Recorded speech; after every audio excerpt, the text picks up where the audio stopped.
vamos ler novamente em Provérbios, no capítulo 1, os versos 8 e 9.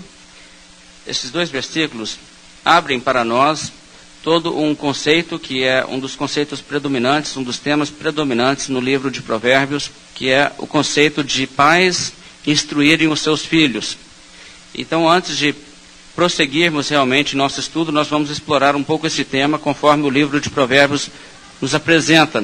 E hoje é dia dos pais, e estamos pensando então nos pais durante o dia, e hoje nós estaremos também lendo a palavra de Deus, alguma coisa do que fala da responsabilidade dos pais para com os filhos. Agora, nós temos falado já alguma coisa sobre os filhos e o dever dos filhos para com os pais, e hoje estaremos focalizando mais o dever dos pais para com os filhos.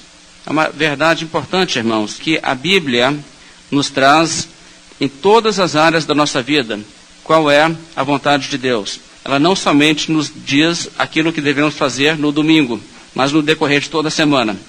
E nós falamos, por exemplo, e damos uma certa ênfase aqui na nossa igreja, de que a Bíblia é também o que nós chamamos o princípio regulador do culto. Nós não devemos fazer como adoração a Deus e prestar a Deus em forma de adoração aquilo que não foi ordenado pela sua palavra, porque a vontade de Deus em relação à adoração religiosa está completamente revelada na palavra de Deus. Devemos fazer somente aquilo que a Bíblia nos ensina. Nosso culto de Deus tem que ser bíblico, mas nossa vida cristã também tem que ser bíblica. Vamos pensando nisso, ler Provérbios, capítulo 1, versos 8 e 9. A Bíblia diz: Filho meu, ouve o ensino de teu pai, e não deixes a instrução de tua mãe, porque serão diadema de graça para a tua cabeça e colares para o teu pescoço. Este versículo nos fala sobre o ensino do pai e a instrução da mãe, e pressupõe um contexto onde os pais são servos de Deus, que conhecem a palavra de Deus e buscam transmitir os valores e os ensinamentos e as doutrinas da palavra de Deus para o seu filho. E isto, irmãos, está compreendido quando a Bíblia diz: não deixes a instrução de tua mãe e ouve o ensino de teu pai. Então, irmãos, a Bíblia nos apresenta o papel dos pais para com os filhos na qualidade de orientadores também nas questões espirituais, não somente como provedores de necessidades básicas da área material física. E a Bíblia nos mostra aqui nesse texto, em primeiro capítulo de Provérbios, o ponto de vista também de que os pais são para os filhos uma fonte de sabedoria e instrução, e devem ser assim. Os pais, com sua experiência de vida, com seu conhecimento da palavra de Deus, devem estar, então, orientando os filhos, ensinando os filhos, de outra forma, como os filhos poderão guardar este mandamento. Ouve a instrução de tua mãe, ouve o ensino de teu pai. É necessário, então, que os pais estejam se empenhando desta forma. E, por isto, é também sabedoria para o filho ouvir os pais, porque os pais amam o filho, os pais conhecem bem o filho, conhecem o mundo em que ele vive, conhecem muito mais sobre o mundo do que o filho conhece, e como os pais estão com o que é melhor para o filho em mente, seria realmente insanidade do filho desprezar a instrução dos pais, o conselho dos pais e a orientação dos pais. Mas como devem os pais criar os filhos? Como devem os pais ensinar os filhos no caminho de Deus? Provérbios tem muito a falar sobre isto. Grande parte do livro de Provérbios, poderíamos dizer, é exemplo prático disso. Nós vamos pensar um pouco sobre isso hoje, porque, na verdade, nós temos que entender que é possível os pais não fazerem aquilo que a Bíblia realmente instrui em relação a como orientar seus filhos e como ensinar seus filhos no caminho do Senhor. O objetivo aqui, nós entendemos bem, é que os filhos não somente sejam sábios para as decisões desta vida, mas para as decisões eternas. Nós sabemos, por exemplo, Provérbios diz: grandemente se regozijará o pai do justo, aquele que é fiel a Deus, e quem gerar um filho sábio, nele se alegrará. Provérbios diz: o filho insensato é tristeza para o pai e amargura para quem o deu à luz. O filho estulto é tristeza para o pai, e o pai do insensato não se alegra. Esses textos nos trazem, irmãos, uma mensagem de que os pais se alegram realmente quando os filhos têm um rumo correto, quando os filhos são justos, quando eles são fiéis, quando eles são sábios. Isto alegra. Quando o filho é insensato, quando ele se destrói, quando ele desperdiça as oportunidades importantes de valor eterno nessa vida, isso traz tristeza ao coração dos pais. Mas o objetivo desses versículos, irmãos, é trazer a nossos olhos a vantagem de ter um filho sábio, para ser isso um incentivo em buscar, incutir no nosso filho a sabedoria. E os pais, então, devem instruir os filhos visando que eles sejam criados no caminho do Senhor. Nós devemos entender, irmãos, que nossos dias são dias abençoados para ser pais, não é? Nós temos tantas vantagens hoje. As gerações passadas sofriam muito com a perda de filhos, era uma coisa muito mais comum do que hoje. Era comum, né, ter 2, 3 filhos que nunca chegam à vida adulta, morrem criança. Havia tantos males que impediam, né, o desenvolvimento pleno da criança, as doenças e coisas que não tinham como tratar, filhos ficavam aleijados por tantas razões. E hoje nós temos um contexto que é favorável em relação ao passado nesse aspecto. Mas também nós sabemos que os dias de hoje são dias assustadores para ser pai ou para ser mãe, porque o mundo está, num certo sentido, muito perigoso. Sempre foi, mas nós entendemos que as influências para o mal hoje também são muito vivas, reais e, em alguns sentidos, até piores, mais perigosas do que as influências das gerações passadas. A juventude de hoje está abertamente rebelde e a rebeldia da juventude é incentivada. É incentivada, por exemplo, por indústrias que querem usar os jovens ingênuos, que não sabem que estão sendo usados, e explorá-los para seu próprio lucro. A rebeldia dos jovens também tem o respaldo de muitos que justificam a sua conduta ímpia. A juventude de hoje, por exemplo, convive com coisas que a geração de nossos avós e bisavós ficariam arrepiados com o cabelo em pé só de pensar. Por exemplo, as drogas nas ruas, o tipo de discoteca, boate, shows, bailes, funk, o namoro cada vez mais cedo, sem vela, cada vez mais imoral, o ficar sem qualquer compromisso. Existe uma série de outras coisas que nós poderíamos falar que as gerações passadas realmente estranhariam e pensariam para onde o mundo está indo. Então nós vivemos em dias que são realmente perigosos. Eu poderia dar uma outra lista longa, eu não quero preocupar a mensagem só com isso. Mas nós temos que entender, irmãos, que nós vivemos em dias onde a corrupção e a influência da corrupção é tão grande que quando nós nos recuperamos do choque que tomamos de ouvir de uma das novas tendências entre os jovens, já ouvimos falar de uma outra que é pior. E o mundo está assim chamando a juventude com muita força para o caminho do mal. E os jovens não estão demonstrando, claro, domínio próprio, nem sabedoria, e essas coisas vão levando os jovens, e as vidas estão sendo arruinadas, almas corrompidas, e nós podemos bem entender as palavras do Salmo 12. Socorro, Senhor, porque já não há homens piedosos, desaparecem os fiéis de entre os filhos dos homens. Isso, irmãos, é uma realidade dos dias em que nós vivemos. E em meio a tudo isso, Deus tem um plano para o seu povo ser um povo diferente. Deus tem um plano para que o seu povo ensine e instrua a sua geração, a sua posteridade, a guardar os mandamentos do Senhor, a viver de acordo com a palavra de Deus. E a Bíblia nos traz exemplos disto. Vamos olhar, primeiramente, no capítulo 4 de Provérbios, no versículo 3. Veja o que diz: quando eu era filho em companhia de meu pai, eterno e único diante de minha mãe, então ele me ensinava e me dizia: retenha o teu coração as minhas palavras, guarda os meus mandamentos e vive. Aqui o autor está dizendo: olha, quando eu era criança, o meu pai me falou dessa forma, e eu estou falando assim contigo. Eu não quero que você seja uma pessoa que venha se corromper, mas guarda os meus mandamentos, vive uma vida sensata, uma vida sábia. Irmãos, isto é bíblico. A Bíblia nos fala, por exemplo, de Timóteo. Timóteo foi criado por uma mãe fiel. Não sabemos nada sobre o seu pai. Evidentemente, o seu pai não era um homem fiel. Mas Paulo diz a Timóteo: tu, porém, permanece naquilo que aprendeste e de que foste inteirado, sabendo de quem o aprendeste, e que desde a infância sabes as sagradas letras que podem tornar-te sábio para a salvação pela fé em Cristo Jesus. Paulo refere a Timóteo dizendo que a fé que havia nele, uma fé sincera, sem fingimento, habitou primeiramente na avó dele. Lloyd, e também na sua mãe, Eunice, e agora em Timóteo. Você vê essa transmissão de geração em geração. Então, como é que Timóteo aprendeu desde a infância as Sagradas Letras? Ele aprendeu com sua mãe, que labutou em ensinar-lhe a palavra de Deus desde que ele era criança. Então isto, irmãos, é uma missão que Deus dá para os pais cristãos. E ser pai ou ser mãe é um chamado, é uma responsabilidade dada por Deus, é uma missão.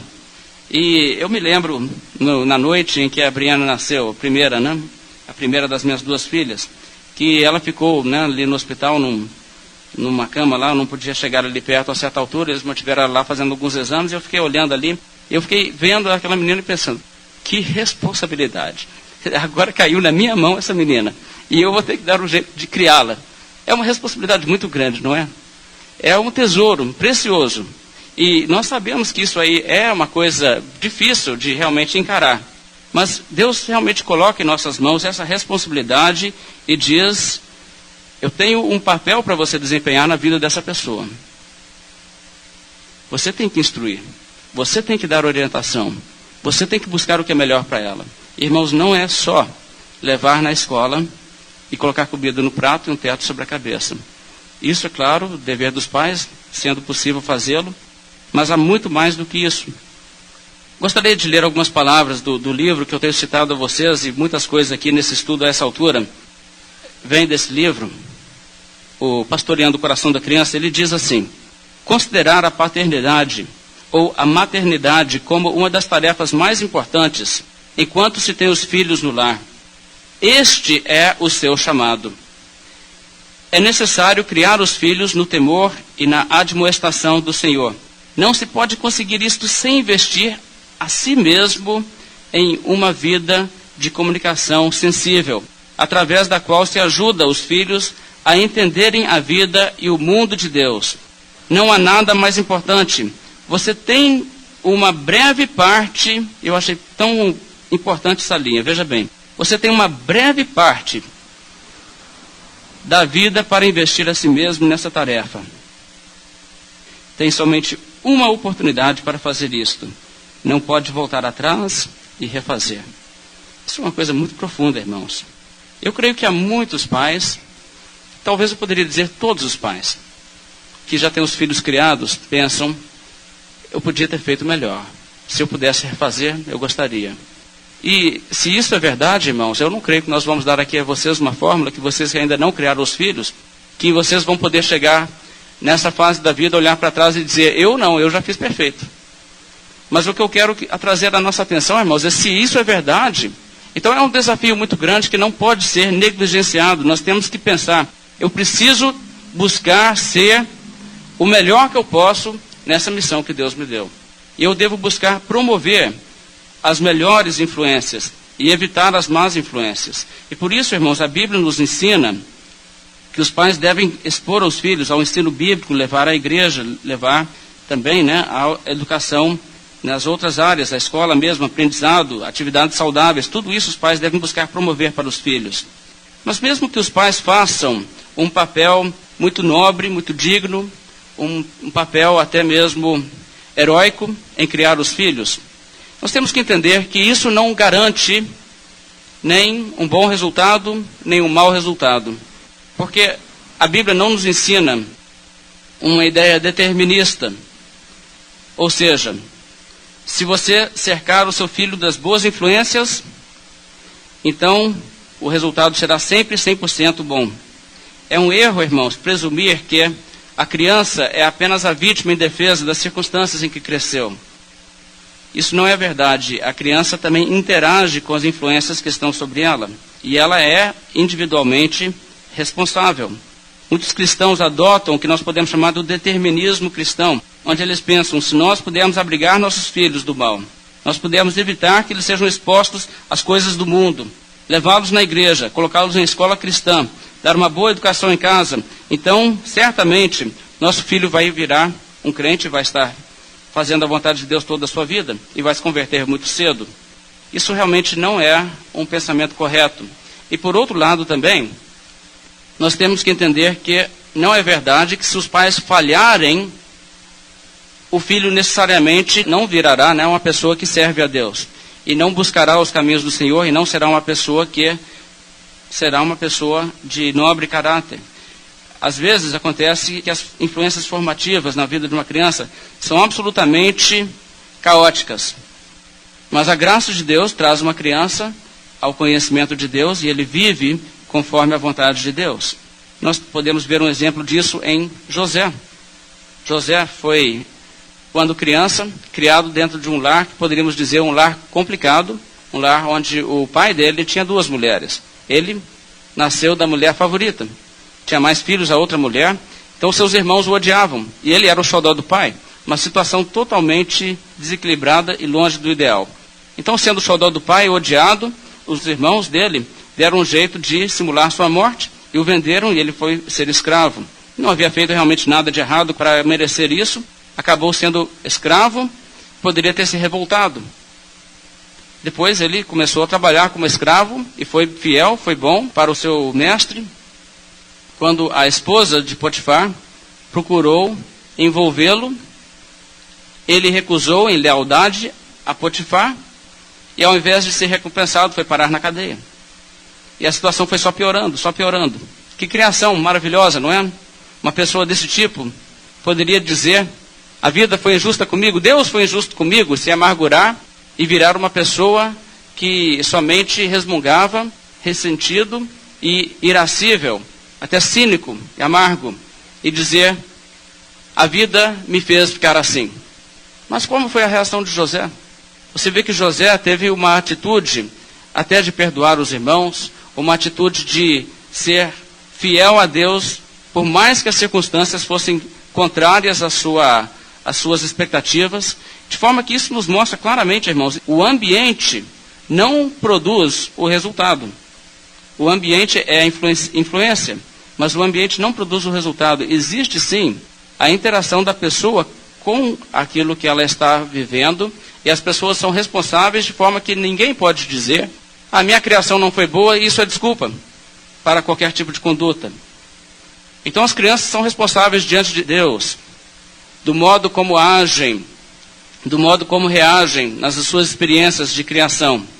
Então a verdade, irmãos, é o seguinte: influências são influências, mas não exercem controle sobre as pessoas e não determinam o resultado das pessoas, as influências dessa vida. Então nós temos que pensar que os nossos filhos não vão ser a soma total daquilo que nós colocamos neles, mas eles interagem com a vida e eles, na verdade, farão isso a partir de uma aliança de fé com Deus ou a partir de uma rebelião contra Deus. E isto influenciará todo o rumo das suas vidas. Agora, como pais, nós podemos errar sim com os filhos, mas por mais que nós erramos, é um erro dizer: meu filho não tem culpa porque eu errei com ele. Isso nunca é justificado. O filho tomar uma decisão errada, um rumo errado, ele nunca pode se excusar e dizer: mas foi a maneira que eu fui criado. Na verdade, ninguém é perfeito, não é? Ninguém pode dizer: os meus pais foram perfeitos e por isso eu sou gente boa assim, né? Veja bem, ninguém pode falar assim. Todos nós temos pais humanos, pais falhos. Felizes são aqueles que tiveram pais que realmente os amaram e investiram buscando o melhor deles, mas por melhor que foram as intenções dos pais, todos falham. E por isso, irmãos, também ninguém pode se esconder atrás disso. Agora, por que é então que realmente nós nos corrompemos?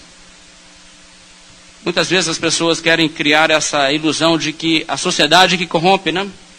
A sociedade é a influência, mas é a sociedade que corrompe. Por que Jesus Cristo não se corrompeu em nosso meio? Se a sociedade sempre corrompe. Claro que nós podemos fazer uma diferença entre Cristo e nós não vamos fazer uma comparação, não seria uma comparação justa dizer Jesus Cristo e qualquer um de nós. Mas a verdade, irmãos, é que Cristo não se corrompeu por causa da sua natureza santa. E nós nos corrompemos por causa dos nossos corações corruptos. É isso, irmãos, que Provérbios está dizendo quando diz: sobre tudo que se deve guardar, guarda o coração, porque dele procedem as fontes da vida. Vamos pensar algumas coisas. Veja comigo em Salmo 58. Salmo 58, a Bíblia nos explica por que as pessoas se corrompem. Por que, por exemplo, crianças podem ser criadas num contexto misto de boas influências e más influências. Talvez boas influências em casa, más influências na rua. E elas se inclinam para as influências más. Por quê? Na verdade, irmãos, é porque o mal já está no nosso coração quando nós nascemos. Ninguém põe o mal em nós. O mal é nosso, é nossa natureza. E a inclinação do coração de uma criança já é para o mal desde que nasce. Salmo 58, verso 3 diz: desviam-se os ímpios desde a sua concepção. Nascem e já desencaminham proferindo mentiras. Quando você era criança, alguém te deu aulas para você aprender a mentir? Ou você aprendeu a mentir sozinho? A Bíblia diz: nascem e já se desencaminham proferindo mentiras. Ninguém tem aula de mentira, né? Com custo, alguém tenta nos ensinar a falar a verdade. Veja Salmo 51, verso 5. Salmo 51, verso 5. Confissão do rei Davi. Ele diz: eu nasci na iniquidade, e em pecado me concebeu a minha mãe. Ele está dizendo que desde o ventre, ele já é pecador obstinado. Assim é a sua natureza desde que ele foi concebido, desde que ele nasceu, uma criança recém-nascida. Irmãos, os nossos desejos pecaminosos, que são o resultado da nossa natureza, é que nos predispõem a gostar do mal e dos caminhos do mundo mais do que dos caminhos de Deus. Afinal, irmãos, o lema do mundo é: venha fazer o que você quiser. O lema do mundo não é: negue-se a si mesmo. Por quê? Porque o mundo chama para o ser humano apenas deixar aflorar aquilo que está dentro dele, o que é natural. Faça o que é natural, e serás como o mundo, e irás para o inferno. Irmãos, essa é a verdade. O que é mais fácil, o caminho largo é o caminho que conduz para a perdição. Agora, o mundo tenta iludir a criança com muitas influências, e o jovem, e começa a dizer, por exemplo: isso não tem nada de errado, Deus não proíbe isso, sabe-se lá se Deus existe mesmo? E pense no que está perdendo se você não se envolver com isso, com aquilo, com essa turma, com aquela atividade. E afinal de contas, ninguém pode mandar na sua vida, você tem direito de decidir por si mesmo. Quem pode te falar que isso é certo e aquilo é errado? Você tem que fazer o que você precisa fazer para você ser feliz. Faça isso, a vida é sua, a vida é curta, aproveite-a. Quer dizer, tudo isso é a mentalidade que o mundo traz, que nada mais é do que faça o que você tem vontade, o que está no seu coração, a sua inclinação. Mas a inclinação do coração do homem é má desde a sua mocidade. Lembra o que diz em Gênesis? A inclinação do coração do homem é má desde a sua mocidade. Então, irmãos, vamos voltar para Provérbios e veja o capítulo 22 de Provérbios. E aqui eu quero que vocês vejam a visão bíblica de uma criança, porque isso tem que estar compreendido para uma boa criação. Nós não podemos ficar nos iludindo de que as crianças nascem basicamente boas, né? As crianças nascem pecadoras. Provérbios 22, 15, a Bíblia diz: a estultícia está ligada ao coração da criança, mas a vara da disciplina a afastará dela. A estultícia, irmãos, aqui é a insensatez, a falta de sabedoria. Isso está, o quê? Ligada ao coração da criança. Ou seja, é uma coisa que está junto ali. Já vem no coração da criança, a estultícia. Agora, nós podemos entender, irmãos, facilmente isto, em muitas áreas. Mas, deixa-me dar alguns exemplos. Todos nós já fomos criança, ou alguns talvez ainda somos crianças, né? Eu tenho que reconhecer as crianças aqui no nosso meio hoje. Mas, qual é a atitude de uma criança? Todos nós lembramos. Crianças, tipicamente, detestam, por exemplo, estudar. Preferem brincar o dia todo, não querem ir para a aula e estudar, nem fazer o dever de casa. Agora, hoje, em retrospectiva, nós podemos ver que isso era importante. Mas, na época, quem coloca isso na cabeça da gente? Irmãos, a estultícia está ligada ao coração da criança. Se você recordar pelos dias de aluno, você vai realmente lembrar que você também era assim, você não gostava de nada que era esforço, você gostava dos professores que eram moles, que deixavam fazer bagunça, e reclamava dos professores que realmente apertavam e exigiam progresso. Outro exemplo, você pode ver um bebê que ainda não sabe nem falar, e você tenta colocar uma touca sobre a cabeça daquela criança no inverno para evitar que o vento frio cause nela uma infecção de ouvido. E o que a criança faz? Conforme ela se sente, ela não quer saber de infecção de ouvido, ela não quer saber de doença, ela quer saber da sua vontade imediata, do seu conforto imediato, nada de longo prazo, e ela luta contra o pai para tirar aquela touca da sua cabeça. Agora você vê que até mesmo em manifestações assim, o que está ali é a falta de sabedoria. E, aliás, não só a falta de sabedoria, mas a determinação de lutar contra ser governado por outra pessoa que sabe melhor. É isso que está no coração da criança. Agora, irmãos, isto é sabedoria? Isto, na verdade, não é sabedoria. E é isso que a Bíblia está dizendo, irmãos. A estultícia está ligada ao coração da criança. E o ponto central desse provérbio é que alguma coisa está errada no coração da criança, alguma coisa que requer correção. E o remédio não é unicamente mudar a estrutura do lar, e sim tratar do coração. Isso tem que ser compreendido. Você não pode simplesmente dar à criança um ambiente favorável e ter resultado favorável garantido. Veja o Provérbios capítulo 20. E aqui a Bíblia faz uma observação muito profunda sobre a natureza de uma criança. Provérbios capítulo 20, o verso 11. Até a criança se dá a conhecer pelas suas ações, se o que faz é puro e reto. Deixa-me repetir. Até a criança se dá a conhecer pelas suas ações, se o que faz é puro e reto. Nós temos uma tendência hoje de pensar assim. Criancice é criancice. Não deve-se julgar o caráter pelo que a criança faz. É criança ainda. Só o adulto, que nós podemos realmente ver qual que é o caráter. E às vezes nós falamos, isso é da idade. Isso é fase. Irmãos, a Bíblia não encara desta forma. A Bíblia diz que até a criança pode ser avaliada pelas suas ações, se o que faz é reto e puro ou não. Porque uma criança revela o que está dentro do seu coração da maneira que ela age. Uma criança, por exemplo, ou um jovem que é rebelde contra os pais, ele está mostrando, revelando com essa sua rebeldia, que o seu coração é um coração rebelde contra a autoridade de Deus. E não é uma questão da idade. Irmãos, rebeldia não é idade. Rebeldia é pecado. A solução da rebeldia, irmãos, não é dar tempo ao tempo. A solução da rebeldia é arrependimento. E existe isso. E há pessoas, irmãos, e Deus sabe quantas, são rebeldes do pior tipo.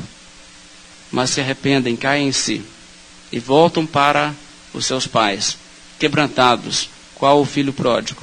Irmãos, isto é a mudança que Deus quer. Não é uma questão apenas de falta de maturidade. Então nós devemos, irmãos, primeiramente entender isso. Se uma criança está se comportando de uma forma rebelde, de uma forma desobediente, de uma forma egoísta, de uma forma insensível, isso não é porque ela é criança. Isto é porque ela é pecadora. E nisto ela precisa então de ser orientada, que ela precisa de se arrepender e precisa conhecer a Cristo e precisa ser transformada pela graça de Deus. Esta que é a solução.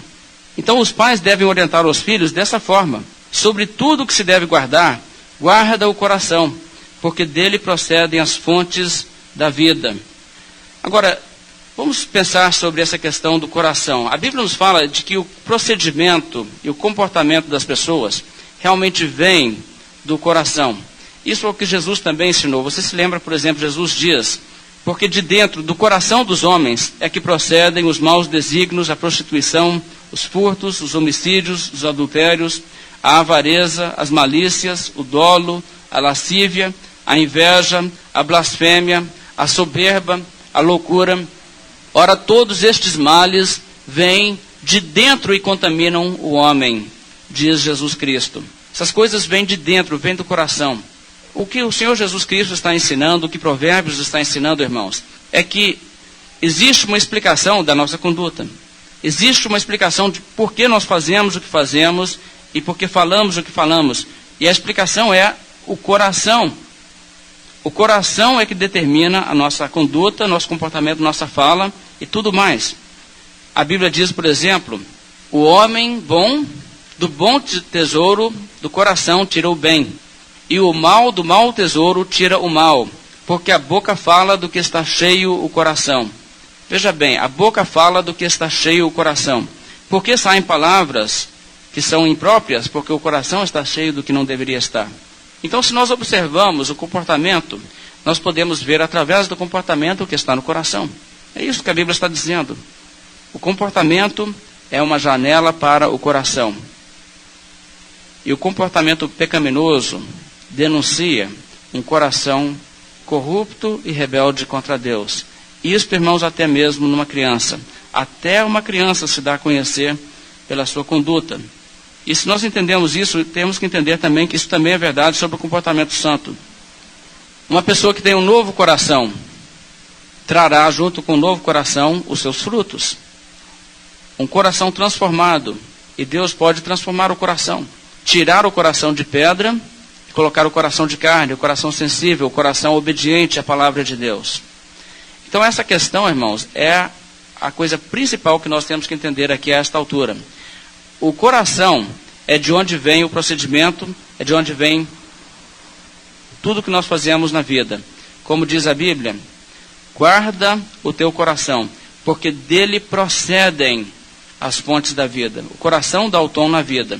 Então, uma coisa, muitas vezes, que acontece, é que se nós não entendermos isso, nós estaremos buscando criar nossos filhos, sem realmente focalizar no coração da criança para ajudá-la a ver o problema do seu coração e ver que ela precisa mudar é o coração. Muitas vezes os pais são tentados a apenas trabalhar com as crianças para mudar o comportamento, porque o comportamento é o que vem à vista. Mas o comportamento é sintoma de um outro problema. Imaginem que há duas crianças que estão brigando. Há um motivo pelo qual as crianças estão brigando. Os pais querem que a briga pare, porque a briga é o comportamento e eles querem que o comportamento mude. Mas mais importante do que a questão da briga parar, é corrigir o coração no lugar em que o coração produz a briga. Se, por exemplo, os pais agirem com os filhos de uma certa forma, eles podem conseguir que a briga pare, sem mudar o coração. Esse é o objetivo? É isso o fim que se deve buscar? Nós poderíamos pensar numa questão, uma briga entre duas crianças sobre um brinquedo. Né? Dois meninos, um brinquedo, é igual a uma briga, né? Bem, a não ser que seja uma bola, aí pode dar certo. Mas, veja bem, se nós temos uma situação desse tipo, muitos pais chegam ali e querem resolver o problema assim. Quem pegou primeiro o brinquedo? Ah, foi o Joãozinho. Então, Pedrinho, larga do brinquedo e deixa com o Joãozinho. Ele pegou primeiro, então deixa ele brincar com o brinquedo. E o Joãozinho, é claro, talvez nem estava querendo brincar tanto, né? Mas agora ele vai brincar mais tempo ainda, só para o Pedrinho não pegar o brinquedo. Isso não resolveu nada no coração daquela criança. O problema ali, veja bem, é um coração egoísta que ama mais a si mesmo do que o próximo. Uma criança que não quer que o seu próximo, no caso o seu irmão, pode até ser, fique feliz. E tem felicidade na infelicidade do irmão. E tem felicidade em ser o privilegiado às custas do outro. Então, irmãos, nós temos que ver que isto aí é o problema e o coração deve ser, então, o foco da abordagem com a criança. Nós devemos, então, buscar educar os filhos de uma forma que mostra para eles não somente o comportamento que é incorreto, mas mostra para eles, veja bem, o seu comportamento revela um problema no seu coração. Se você não tivesse um coração com egoísmo, com falta de amor, você não agiria desta forma. Então a palavra tem que ser direcionada ao coração, não só ao comportamento. Às vezes nós exigimos uma mudança de comportamento e ignoramos dirigir as palavras ao coração. Isso poderia ser comparado a uma pessoa, por exemplo, que tem uma árvore que não produz fruto. Talvez você tenha lá um desses pés de ameixa, que nós costumamos chamar de ameixa amarela. Eu, pelo menos, gosto bem dessa fruta. Mas uma coisa que eu já notei é que nem toda árvore desse tipo dá fruto. Há algumas que são uma negação, né? Está a árvore ali e simplesmente não dá fruto nenhum. Agora, você pode ter uma árvore daquele jeito e você pode solucionar o problema indo no supermercado, comprando uma porção daquelas frutas, volta para casa, pega ali uma cordinha, um durex, alguma coisa desse tipo, e vai e decora toda a árvore com aquela fruta. Fica igual uma árvore de Natal com ameixas. Resolveu o problema? Na verdade, todas aquelas coisas vão apodrecer, não é? Todas aquelas frutas vão apodrecer despenduradas ali. Isso é o que nós muitas vezes fazemos, irmãos, quando nós lidamos, por exemplo, com a criação de filhos, e nós nunca falamos com eles sobre o coração deles, nós só falamos sobre a conduta externa, aquilo que eles estão fazendo na superfície que nós vemos. Então nós queremos falar com eles para agir corretamente, mas nós temos que abordar a questão, o que está por trás daquela conduta. Agora entenda bem, irmãos, que para ajudar realmente o filho, que tem, por exemplo, coração egoísta, é necessário mostrar-lhe que ele é egoísta e mostrar-lhe que ele precisa de Jesus. Isso que é importante. E se nós não fizermos isso, mas apenas ajudar ao nosso filho a mascarar seu egoísmo, isso não será um bom resultado. Imagine, por exemplo, uma mudança de comportamento que não é resultado de uma mudança de coração. Imagina que você consiga treinar o seu filho a se comportar de uma forma decente, enquanto dentro do seu coração as mesmas atitudes erradas ainda governam. Isto não é vantagem, isto, aliás, é perigoso. E eu diria aos irmãos que não somente os pais, mas muitas vezes igrejas fazem isso. Igrejas não ajudam as pessoas a ver a necessidade de mudança de coração e apenas instruem as pessoas a ter ali uma conduta externa que é aprovada. Mas qualquer coisa dessa natureza não traz uma mudança duradoura no próprio comportamento.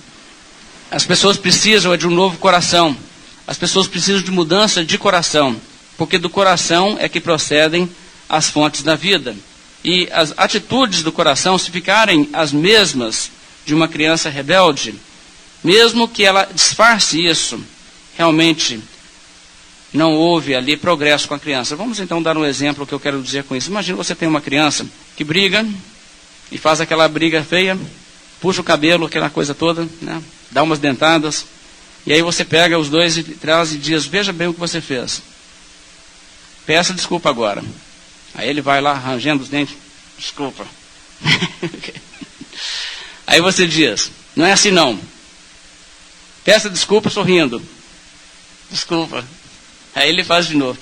Veja bem, o que você acabou de fazer é de pendurar uma ameixa na árvore que não brotou naquela árvore. Você disfarçou, né, que existe ali uma coisa, mas não houve mudança no coração. E coisas assim, irmãos, nós sabemos que nós não podemos chegar ali e mudar o coração de nosso filho. Nós não podemos chegar ali e tirar o coração de pedra. Mas o que nós podemos fazer, irmãos, é abordar o coração e dizer: o seu problema está no seu coração. Não adianta você externamente ter esse tipo de conduta melhorada se o seu coração não mudar. Por que você está assim irado, amargurado contra o seu colega, contra o seu irmão? Contra o seu pai, pode ser às vezes a questão. Nós temos que mostrar que ele precisa de uma mudança interna. E isso, irmãos, é o que o livro de Provérbios faz. Ele mostra a necessidade de uma mudança interna. De uma criança que deixe de ser rebelde no coração contra os pais e ouve e ama a instrução. Uma criança que deixa de ter os sentimentos de querer a insensatez, mas quer fazer aquilo que é correto aos olhos de Deus. Isso, irmãos, tem que ser o objetivo da criação. Agora, treinar então os filhos no caminho de Deus, tem que também ensinar os filhos a fazer aquilo que eles não querem e que eles não gostam. Envolve isso. A atitude correta, irmãos, eu quero deixar isso bem claro, não é: eu sou uma pessoa tão maravilhosa que todo dia eu nunca sou tentado. A minha tendência é sempre de ser bonzinho com todo mundo. Não é isto. Não estou dizendo que você estará sendo hipócrita se você fizer o bem forçado. Não é isto. Há pessoas assim, né? Que dizem: eu não me sinto afim de fazer. Eu sei que a Bíblia manda de fazer assim, mas eu não sinto afim de fazer isso. E eu não quero ser hipócrita, sabe? Irmãos, veja bem, digamos que tenha um ladrão pensando em entrar na sua casa e roubar tudo que você tem. E alguém confronta ele com o Evangelho de Cristo na noite antes do assalto. E diz para ele: você não pode assaltar. E ele diz: olha, mas se eu não assaltar, estarei sendo hipócrita. Porque eu tenho, sabe, essa coisa dentro de mim, essa vontade. Isto vai ajudar você? O que você tem que entender, irmãos, nós não estamos dizendo aqui que a questão é não ser tentado.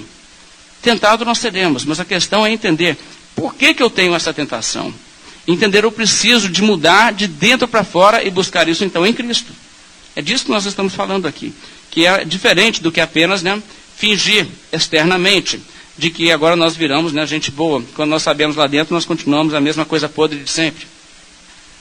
O que nós queremos então, irmãos, passar a essa altura é o seguinte: os pais devem buscar que os filhos entendam que o seu caráter é um caráter corrupto e precisa ser remediado pela graça de Deus. E se nós fizermos isso, estaremos dando um bom passo na direção da criança chegar ao conhecimento de Deus e também fazer a vontade do Senhor. Você não pode salvar seus filhos, eu não posso salvar minhas filhas, ninguém pode fazer isso a não ser que o Espírito de Deus faça. Mas nós sabemos sim que Deus trabalha através do Evangelho. E o Evangelho é poderoso. E se nós mostramos o Evangelho para os nossos filhos e mostramos o caminho do Senhor, e oramos para os nossos filhos para que a graça de Deus os direcione e que Deus os converta, se nós fizermos isso, nós estamos tomando os passos corretos. E, irmãos, é para esse tipo de conduta, para esse tipo de pessoa, que a Bíblia traz palavras encorajadoras, como as palavras que nós temos em Provérbios: ensina a criança no caminho em que deve andar, e ainda quando for velha, não se desviará dele. Isso é uma palavra, irmãos, para os pais que estão buscando fazer aquilo que é correto, do caminho do Senhor, criar a criança. Veja, por exemplo, em Provérbios 22, 6, esse texto. Provérbios 22, 6. Ensina a criança no caminho em que deve andar, e ainda quando for velho, não se desviará dele. Eu expliquei aos irmãos outro dia, eu quero voltar a explicar isso. Irmãos, muitas vezes as pessoas dizem que isso é uma promessa. Na verdade, isso é um provérbio. E entenda bem, irmãos, um provérbio não é uma declaração, uma predição do futuro absoluta. Certo? Um provérbio é um ensinamento do que é geralmente verdade. Vamos tomar um exemplo bem prático disto. A Bíblia, por exemplo, diz, nós lemos isso semana passada: os olhos que desprezam o pai e que desprezam a obediência à mãe, os corvos comerão. Isso é um provérbio. Isso ensina um princípio. Isso é uma regra que acontece toda pessoa que despreza os pais com o olhar, tem os olhos arrancados pelos corvos. É assim? Não, não é assim. Mas geralmente aqueles que acabam sendo mortos, largados por aí, que os corvos vêm e comem os olhos, geralmente são pessoas que se rebelaram contra o ensino dos pais e enveredaram por caminhos que deram nisso. Isso também é verdade. Mas o que eu quero que vocês vejam aqui, irmãos, Provérbios nos ensina princípios gerais. E isso então nos traz, sim, uma verdade, de que a verdade sempre tem um efeito, e o normal é isto. Uma criança criada no caminho de Deus, uma criança ensinada corretamente, ainda quando for velha, estará seguindo no caminho do Senhor. Veja também, irmãos, Provérbios capítulo 20. Aqui o capítulo 20 de Provérbios, o verso 7, traz uma promessa também muito, muito profunda, muito importante. Provérbios 20, o verso 7. O justo anda na sua integridade, felizes são os filhos depois dele. Veja que interessante.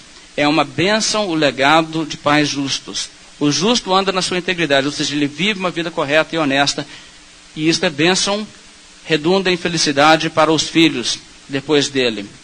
Então, o que nós temos que pensar, irmãos, é o seguinte: a Bíblia está nos mostrando aqui que há, na parte de Deus, grande propósito de honrar o esforço de pais que trabalham com os filhos para criar os filhos no caminho do Senhor, para advertir contra o mal, advertir contra o pecado e mostrar no caminho do Senhor. Deus honra isto.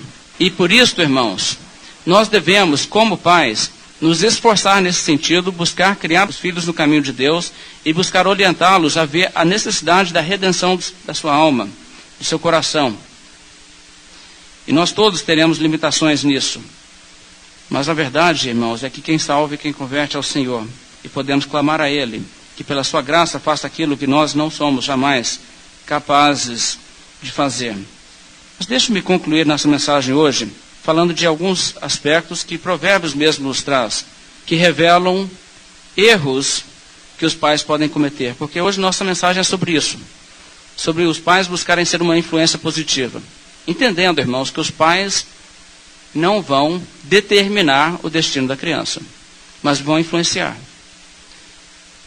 Há erros também que os pais podem cometer que podem atrapalhar bastante o rumo de uma criança. Assim como uma criação boa, uma criação no caminho do Senhor, a Bíblia diz, resulta em filhos que andam no caminho do Senhor. Isto é típico.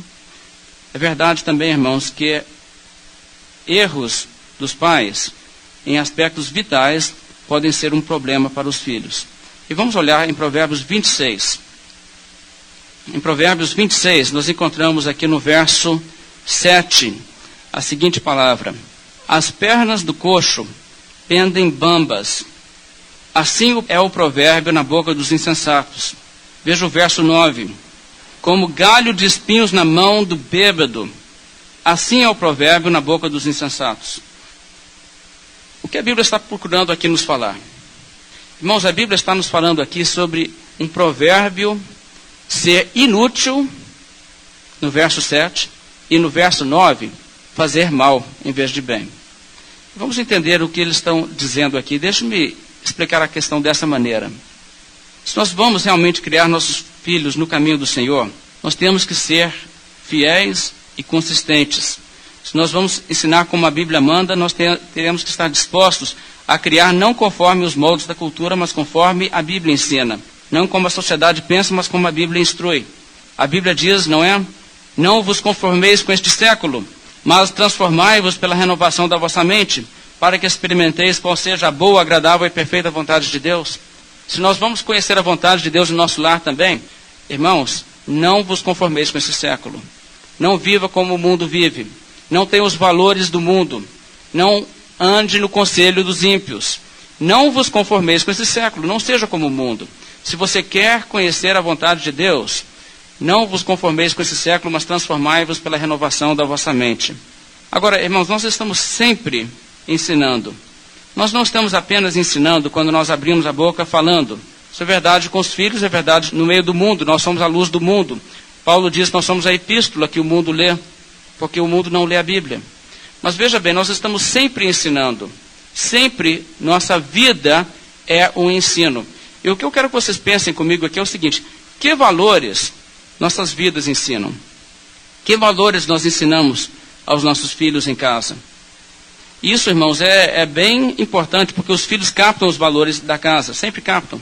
Por exemplo, o que motiva mais reação dos pais?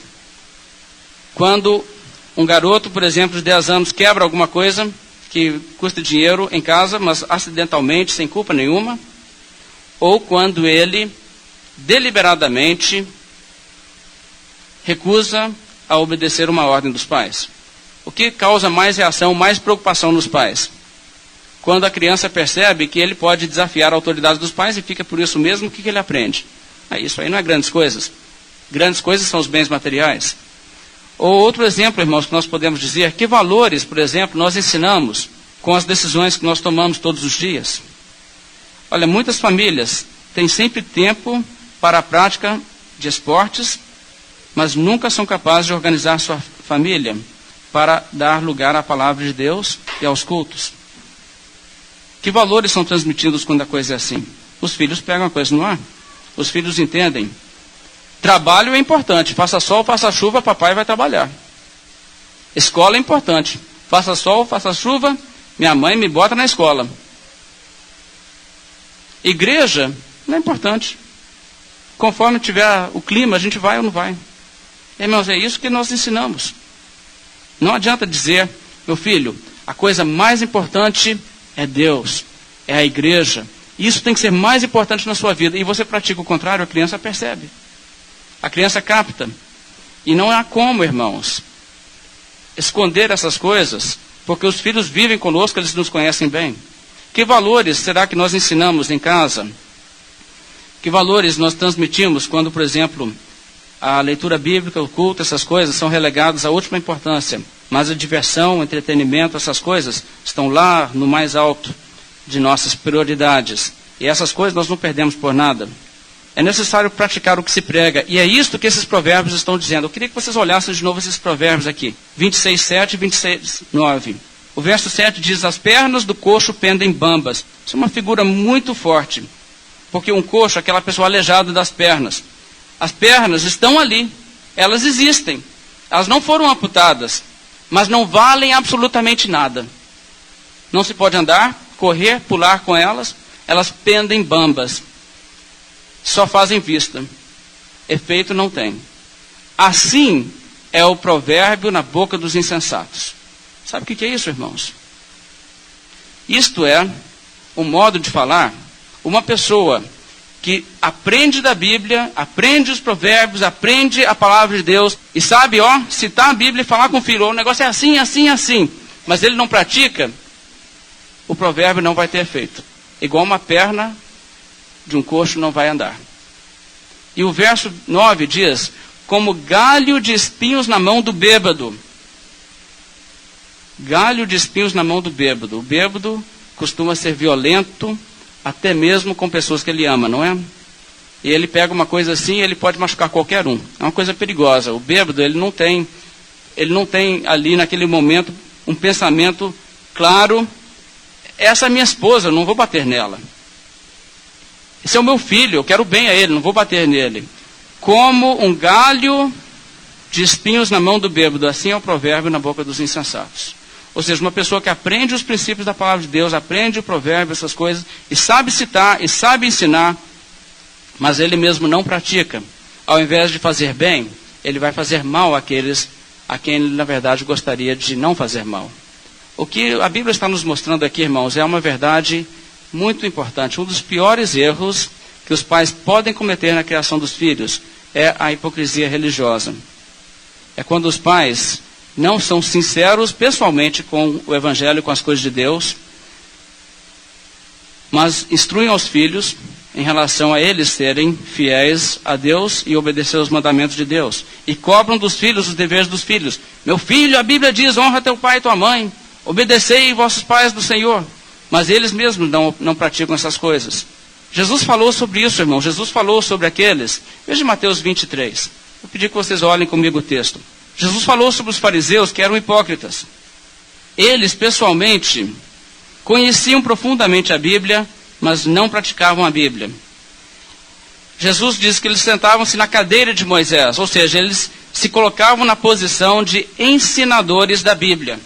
E se rodeavam de discípulos para instruí-los na lei de Deus. Veja o que Jesus diz, Mateus 23, verso 1. Então falou Jesus às multidões e aos seus discípulos. Na cadeira de Moisés se assentaram os escribas e os fariseus. Fazei e guardai, pois, tudo o que eles vos disserem. Porém, não os imiteis nas suas obras, porque dizem e não fazem. Atam fardos pesados e difíceis de carregar e os põem sobre os ombros dos homens. Entretanto, eles mesmos nem com o dedo querem movê-los. Olha, o que Jesus descreve aqui, ele diz, olha, esses fariseus, eles leem Moisés, e sabe, Moisés, profeta de Deus, tem que obedecer mesmo o que ele diz. E quando eles estão citando a Bíblia deve ser obedecida. Mas ele diz, mas não os imiteis nas suas obras, porque dizem e não fazem. E Jesus diz que eles eram capazes, aqui, veja só que linguagem, de atar fardos pesados e difíceis de carregar e colocar sobre os ombros dos homens.